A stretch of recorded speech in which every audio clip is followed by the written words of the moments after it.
In terms of the Rochambeau, Peterson's choice may or may not really even matter. Because Tyler has only won 50% of rock, paper, scissors, but he's won 87.5% of his 8 legit battles so far. Peterson favors rock at 44%, paper at 33%, and scissors at 22%.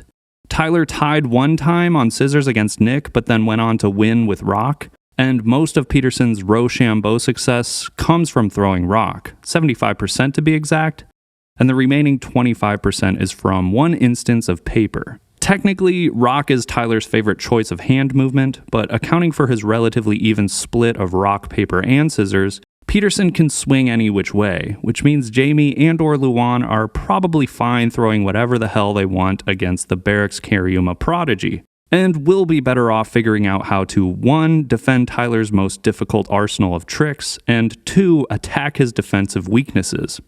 Peterson ranks 7th all-time for best defense rate against trick difficulty, with his 77.89% defense rate versus 63.29% historical defensively successful tricks, equating to a difference of 14%. PJ Ladd has the highest rate of the same metric at 19%, where his 78% defensive rate has impressively fended off tricks with a historical defensive rate of only 59%. Similar to Jamie Griffin, Tyler's tenure in the tournament is relatively much more abbreviated when compared to fellow seasoned competitors like PJ, and others who have a few hundred defensive attempts logged. So it's slim pickings when trying to pinpoint Peterson's soft underbelly. Tyler missed a couple switch trays on defense in Season 12, but he also landed one in Season 13. The same is true with nollie frontside heel flips, and yeah, he missed a defensive nollie heel, but he's also landed 2 on defense. Maybe the fakie 3-shove is worth a shot, because with that trick he's only 0 for 1 defensively, or maybe the bigger spin, where he redid one and then missed it on a second defensive attempt. But bigger spins are entering circus territory, and the bulk of the tricks that Tyler has missed on defense also fall within the realm of misdemeanor type moves. That instinctive chill that runs down your spine when you hear trick names like forward double flip, heel flip body varial, and elf-heel. That's Mother Nature telling you that these tricks are A, rooted in a diabolical foundation, and 2, meant to be missed on defense. Tyler has landed 2 tray double flips, a backside pressure flip, a 540 shove it, and a double heel flip. So from where my fat ass is sitting, it looks like it's gonna be tough to trip up Peterson, unless you're Jamie, and maybe Luan. Once you go.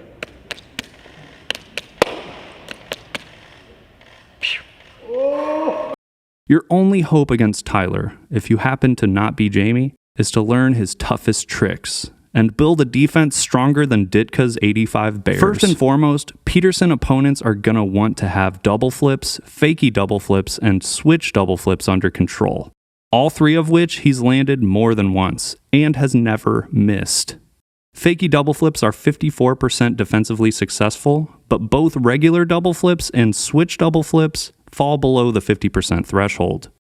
Tyler favors cab big spins, flips, and big flips, and just like double flip variations, he's landed the cab variations at least 3 times for all 3 tricks.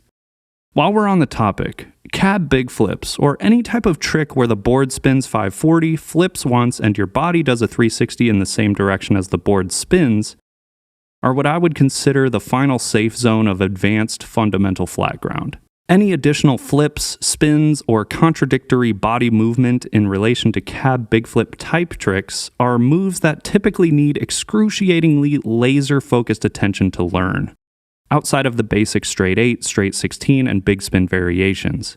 For example, if you can do a half cab kickflip and a fakie big spin, should you feel compelled, you can most likely piece together the feeling of those tricks to learn a fakie big flip. And if you have caballerials on flat under your belt, you can probably take what you know about cabs and fakie big flips and start to get the feel for a cab big spin, cab flip, or even a cab big flip, which is an understandably natural progression, all based in fundamental flat ground from easy to advanced levels.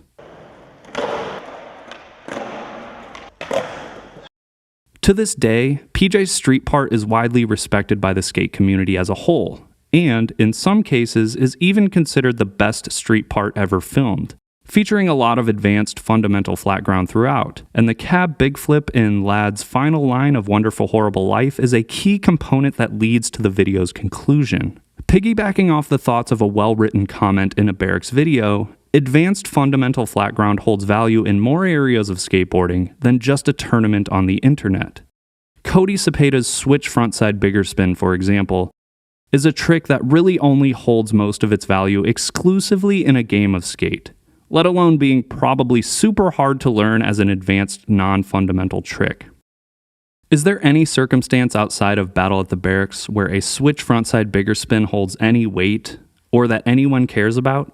It's true that PJ does ridiculous toe flip variations in Wonderful Horrible Life, but it's pretty obvious those clips are jokingly tucked into a video part that also features lip slides on handrails, a rare frontside 360 heel flip down a set, and iconic lines that Sodies have paid tribute to.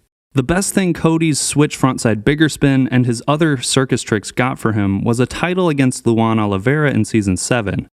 Maybe $10K or whatever monetary reward you get for winning the tournament, a Barracks/Cariuma sponsorship, and an online presence. PJ has 2 Barracks titles, earned mostly by doing advanced fundamentals, but are those titles what most people remember Ladd for?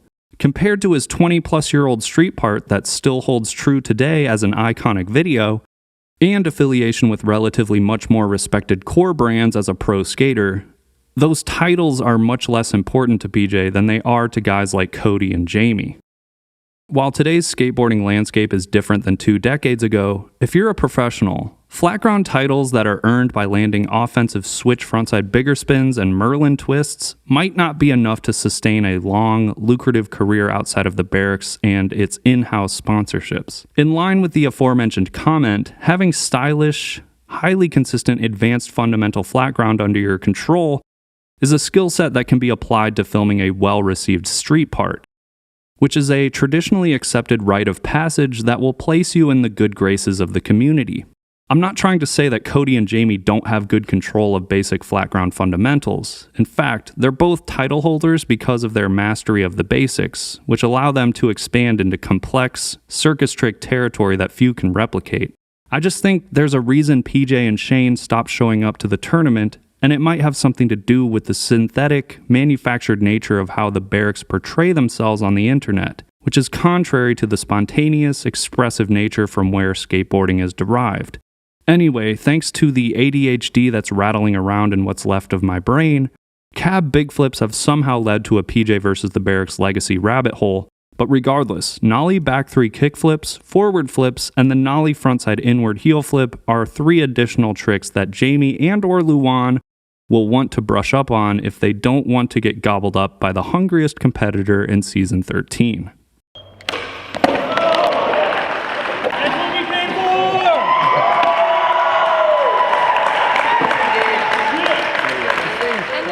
Whether you're a fan or a Peterson detractor, Tyler is a strong candidate for Season 13's title winner. Fellow competitor and stylish, Irish dark-haired modern-day version of Rodney Mullen, Jamie Griffin is the only seasoned skater still alive in the bracket with a better winning record than Tyler, who has an 88.89% win-loss record against Griffin's 100% undefeated status. Tyler's one and only loss in the tournament was to Jamie, during a season with problems too numerous to count, and there are some people who would argue that Tori's allowance of Jamie's less than textbook 360s in the championship battle are a contributing factor to Peterson's loss. Regardless, Tyler's recent second-round skunk win against Malto, who uncharacteristically missed tricks he's known for making look good, like the hard flip, and who also seemed to kind of lack the motivation to give just a little bit more effort to stick a nollie frontside flip, for example, gives Peterson the 3rd highest ELO amongst all active skaters in Season 13, at 1352, behind Luan's 1447 and Jamie's 1525. Tyler's path through the first couple battles this season have been easier than earning negative rep on slap, but his round 3 battle against Joslin will be his biggest test of the season so far, with Joslin touting a number 4 ranked ELO of 1280 and a formidably high defensive rate of 75% against tricks that are less than 60% successful. Peterson's defense rate is over 2.5% higher than Joslin's, but the tricks Peterson has had to defend are comparatively easier, at 63% versus Chris's 59%. According to the numbers, Tyler barely beats Joslin in round 3, and assuming that happens, he'll end up facing either the best or second best skater, Jamie or Luan, in what would be his second finals night appearance.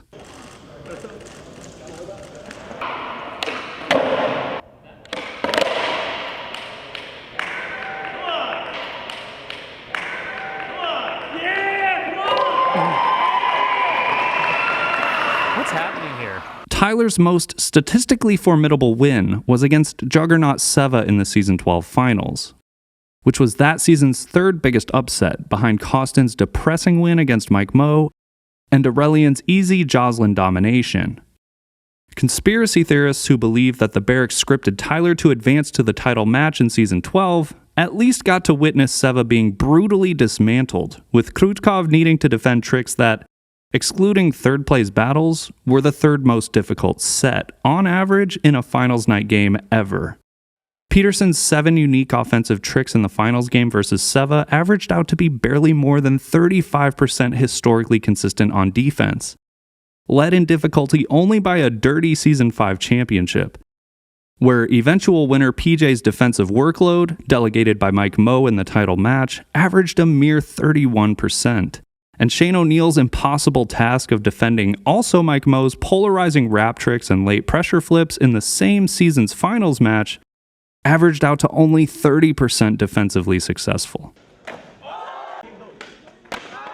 Seva's match against Tyler ranks number 1 for the least amount of defensive attempts by the eventual loser of a finals battle, with Krutkov only getting 8 total tries on defense before getting letter E on a hectic nollie frontside inward. Shane leads the opposite end of that same category, logging a hefty 45 total defensive attempts against PJ in the Season 3 finals match, with O'Neill eventually losing, even with a 71% defensive success rate. The phrase, defense wins games, appears to ring true on finals night throughout the years, with the average winner's defensive success rate beating out the losers by almost 20%. Less than 20% of the 36 previously held finals night matches have ended with the loser achieving a better defensive rate than their victorious opponent. The most extreme example of this unconventional outcome is exemplified by Billy Marks, who managed to land 14 out of 20 defensive attempts for a success rate of 70% in the Season 1 finals match. But his opponent, Mike Moe, went on to win with a lower defense rate than Marks at only 50%. And then Mike Moe went on to win that entire inaugural season. Out of all non-third place finals battles, Tyler Peterson has the second highest ranking of defense rate versus trick difficulty. Against Seva, Tyler was almost 93% defensively successful against tricks that averaged less than 60% defensively consistent across the tournament. In that same parameter, Chris Joslin is the only skater who has a better defensive consistency against harder tricks, when he maintained an 87.5% defense rate against tricks with only a 53% historic defense rate, inflicted by Nick Tucker in Season 10. In that battle, Joslin notably rolled away on defense from a switch frontside 360 shove, switch late flip, and switch double heel flip. What's happening here? 3 finals night battles have taken place so far where the eventual winner never lost offensive control. First when P-Rod beat Tori in the Season 3 finals, next when Cody dominated Luan in the Season 7 title game, and 1 season later when Seva beat Shane for the championship dub. Seva's loss in the Season 12 finals gave Tyler a fat elo injection of over 200 to a career high of 1511. After Jamie Merlin twisted Tyler into submission 1 match later, Peterson basically lost all the elo he gained from beating Seva, because technically, Griffin was the elo underdog in the championship match.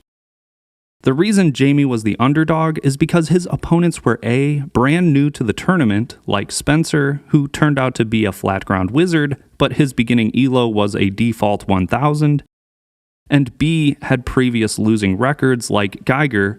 Plus, Peterson had an additional round 1 battle win against Vallely that misleadingly inflated his elo in his path to finals night. This season, Tyler's elo won't really see a significant boost unless he can clap the cheeks of either Jamie or Luan, given their higher values. While Season 13's execution and reception are obviously an improvement from the 12th installment, the bracket positioning has already proven to be almost as awkward as my social skills. Apart from Seva getting a metaphorical middle finger flipped his way for being seated against Jamie in round 1, the Barracks have made Griffin's path to a repeat title harder than anyone else in the 13th tournament.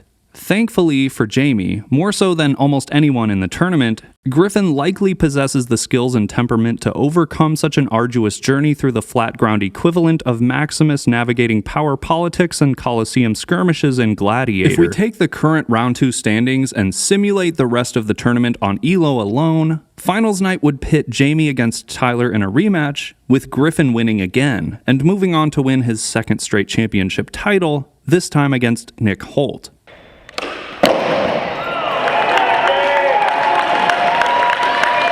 38.5% of all battles after round 2 have historically been upsets though, and over 50% of all finals night battles are upsets, which suggests either A, the pressure of a live finals night is a heavy burden that causes even the best flat ground skaters to crack, and or B, my elo system is absolutely worthless.